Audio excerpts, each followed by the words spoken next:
Tomu všetkému budú ešte sa prizerať dvaja jazdci z druhého radu. A ako sme sa presvedčili, nič nie je rozhodnuté.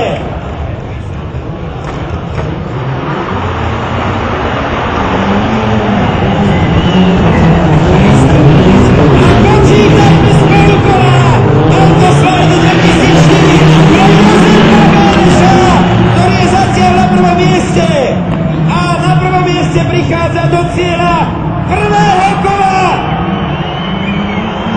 Nie!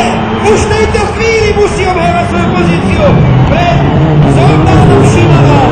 A Zoltán Šimon z Maďarska ešte odešla.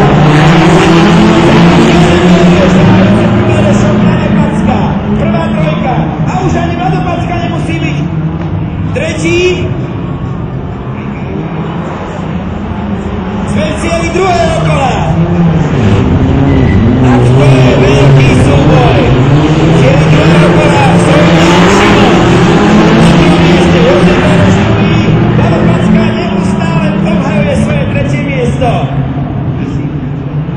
Sme v cieli tretieho kola, priatelia. Tretie kolo, na treťom mieste Zoltán Šimon a Jozef Bereš stále za ním. Vlado Packa pripravený vymeniť ho na prvom mieste. Také sú už preteky, kde sa dvaja bijú, tretí víťazí. Vlado Packa určite myslí na túto taktiku. Sme v cieli štvrtého kola. Zoltán Šimon, Jozef Bereš, Vlado Packa. Tesný súboj.